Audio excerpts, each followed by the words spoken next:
Friends வணக்கங்க. இன்றைக்கி நாம் செய்ய போகிறது வந்து அவலை வச்சு லட்டு தாங்க. ஏன்னா வர சனிக்கிழமை வந்து கோகுலாஷ்டமி வருது, கிருஷ்ண ஜெயந்தி.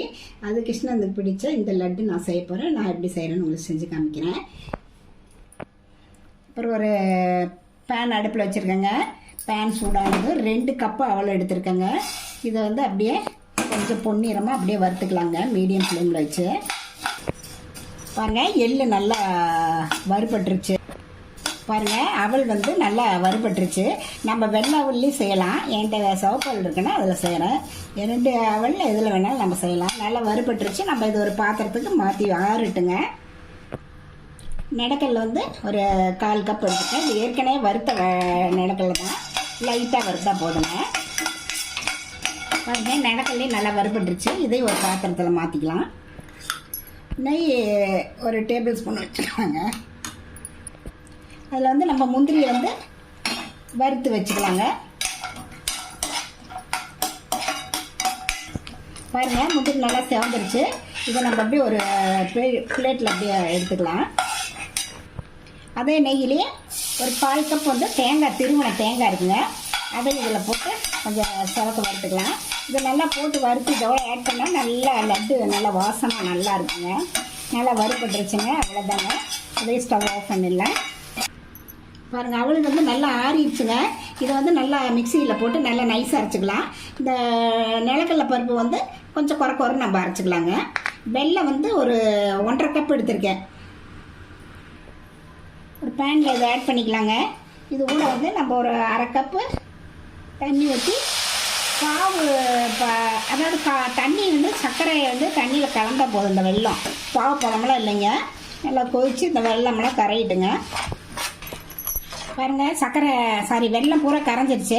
நம்ம அடுப்பை ஆஃப் பண்ணிவிட்டு இதை அப்படியே வடிச்சுக்கலாம். கல் மண்ணெல்லாம் இருக்கும்.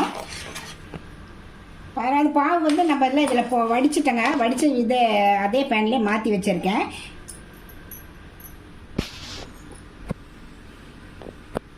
அவளில் இந்த அளவுக்கு நம்ம நைஸாக அரைச்சிக்கணும். நடக்கல்லே இந்த மாதிரி குறைன்னு அரைச்சிக்கலாங்க.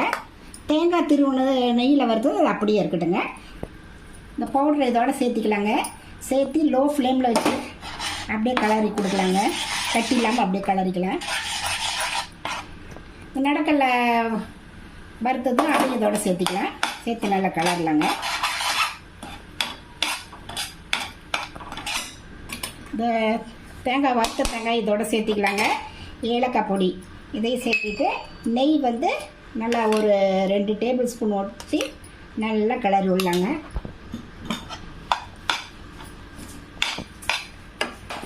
பாருங்கள், நல்லா இப்படி ஒட்டாமல் வருது பாத்திரத்துலேருந்து.